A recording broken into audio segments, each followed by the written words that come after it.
Now, this is my final Kenny report for the year, and I want to finish with some thoughts about how we've handled this pandemic.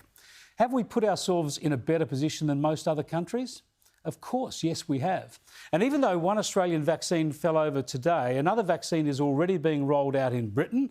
Others look prospective, and we've got all summer to watch progress and prepare before we go into our second winter under the cloud of coronavirus. So we are very well placed, and our leaders, state and federal, deserve some credit.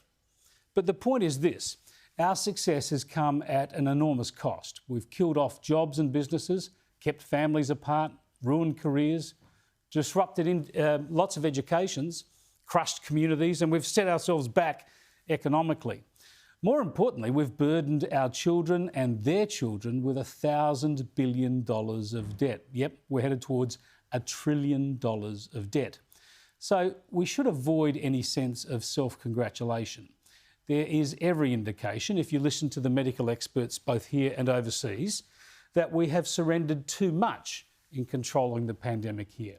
National lockdowns, closed state borders, kids banned from school, a curfew in Melbourne, people banned from leaving home, forced to wear masks even when they've been walking alone, and people arrested for posting dissenting views on social media.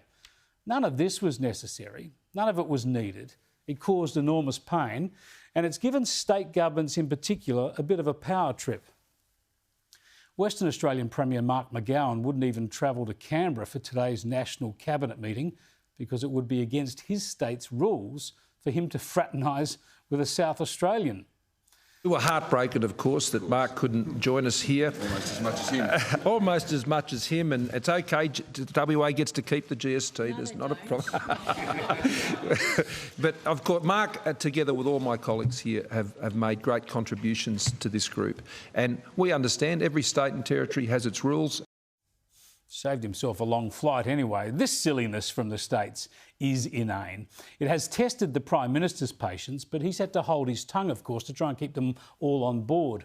The jumpy mentality of all states except New South Wales is dangerous because it hurts people socially and economically.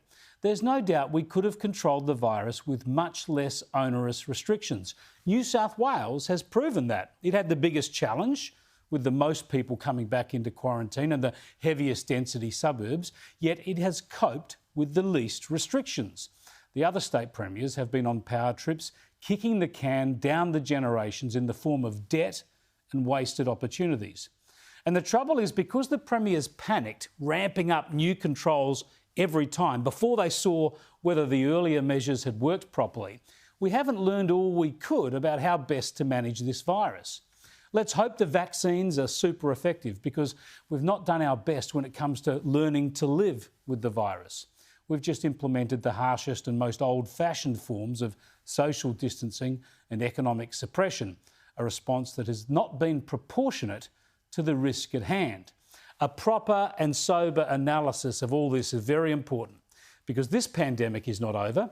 We need to open our international borders as soon as possible, and we're bound to face more pandemics in the future.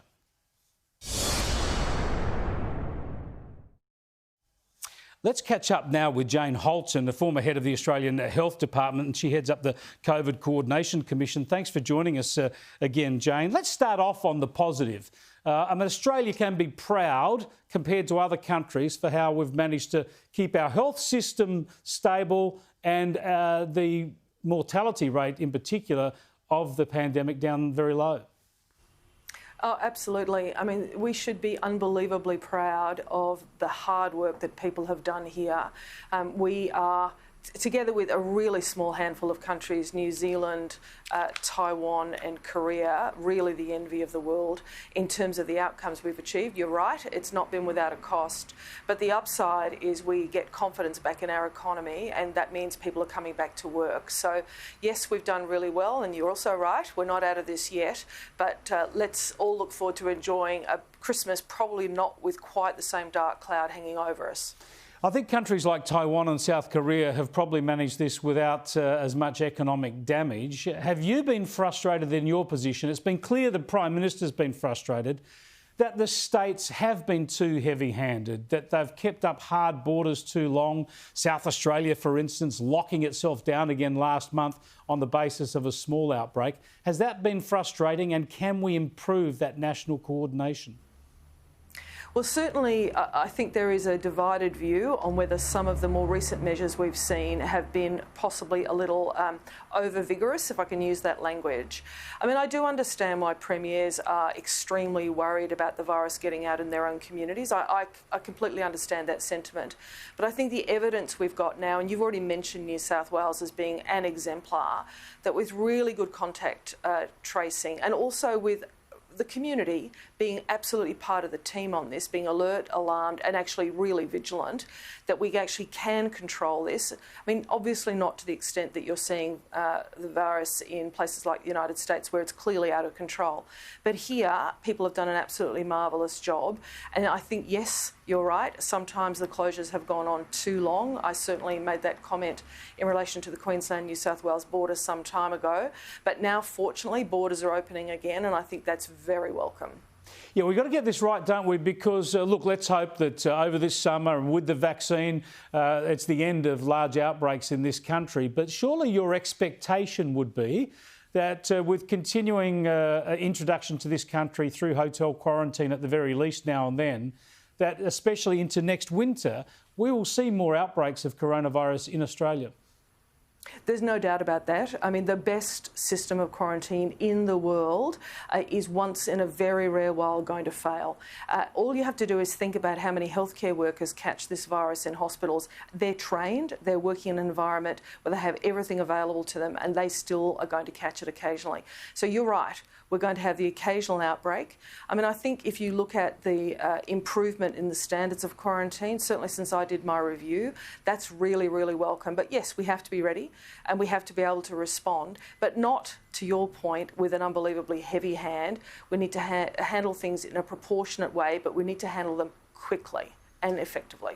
Yes, of course, you looked at hotel quarantine, and I've been through hotel quarantine, and I think with what we know about this virus, its high degree of infectious behaviour, it's impossible to have perfect infection control. You'll get outbreaks. But are we pleased about what we've learned this year about the dangers of the virus? Firstly, that it is almost unheard of for this virus to do serious damage to young, fit people, and also that we've learned quite a bit about how to treat it. Our treatment of people who are badly infected has improved as well. Yes, look, all of that is true. We know better now how to manage the treatment of people who are seriously ill with COVID-19. So, for example, you would probably know that a lot of people were being ventilated if they were very seriously ill. That number of people who are being ventilated has decreased, and that's actually getting better outcomes. But the death rate hasn't really changed very significantly. We also know that in some young people that there are some lasting effects, organ damage and people suffering from lethargy and other more debilitating issues going for quite some time after they've had the virus. So it's not without consequence for every single person who is younger, which is why, of course, we all need to take this virus very, very seriously. And as we know, if we take it seriously, we can manage it in our community.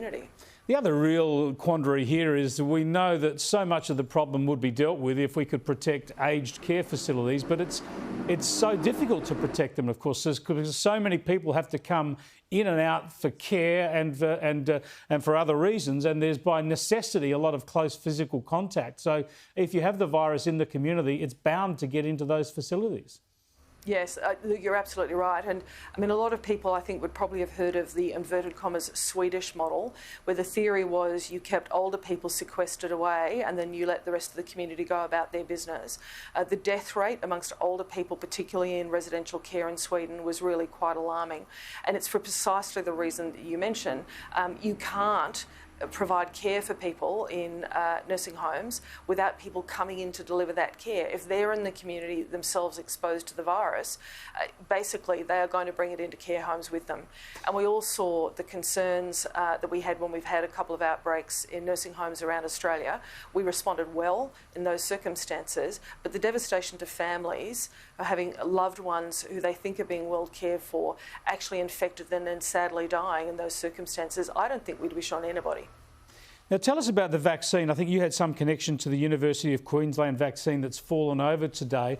That's not surprising when we look at the big picture, right? When we talked about vaccines at the start of the year, we thought it would be extraordinary to get any vaccine effective and operational inside a year. A number of candidates were proposed, and the experts told us then they won't all stand up. We'd all love the Australian one to be the best and the most successful globally, but it's not a surprise that the one's dropped by the wayside? No, it isn't. And, you know, the great thing about this is it says that the scientific process we've been following works. The reason we actually do a series of different trials, firstly for safety, then for efficacy, and then to test a big cohort of people is to precisely find these kinds of problems so we can make judgments about where to invest. CEPI, the organisation internationally that I chair the board of, we've invested in the technology at the University of Queensland, and we also invested in this vaccine candidate, along with as part of 9 candidates we've invested around the world. And I'm disappointed, obviously, as an Australian and one who really supports that research team. They're marvellous and they've done great work. But sadly, something like 96% of all vaccine candidates will fail, and the ones that go into phase 1 and phase 2, I think you're lucky to get much more than 25% into phase 3. So it actually, Chris, surprises me we haven't had more attrition in the vaccine pipeline so far. But I don't think people should be worried about this. That platform that University of Queensland have developed, we are actually going to continue to support them in because we think it's got great application for other nasty viruses around the world. But this is part of the process, and we've got other options in Australia, so I'm very relaxed about it. I mean, I'm disappointed, but I understand and I support the decisions. Absolutely. I think all Australia would be with you in those sentiments. When you talk about other options, we know about the vaccine being rolled out in Britain now.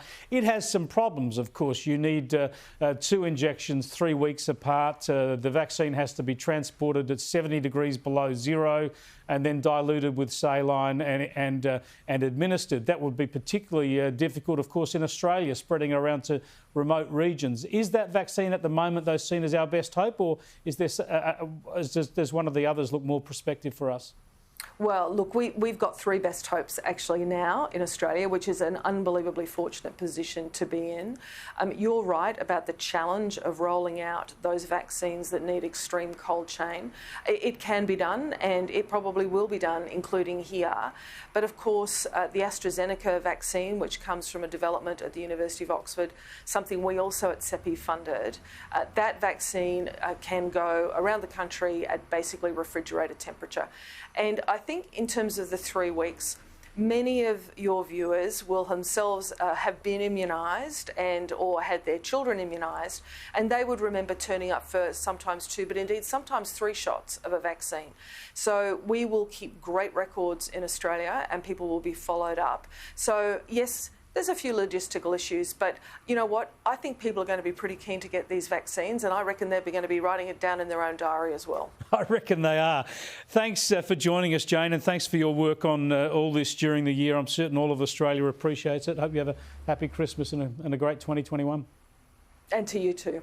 All the best. Jane Halton there, who is with the COVID Coordination Commission. So many people around this country working so hard to get us through this issue. As you heard there, so many fascinating issues, so many steps to go, but Australia's done pretty well. As you know, I'm critical of some of our overreaction, but it's all comparative, and you'd rather be in Australia's place than most countries around the world.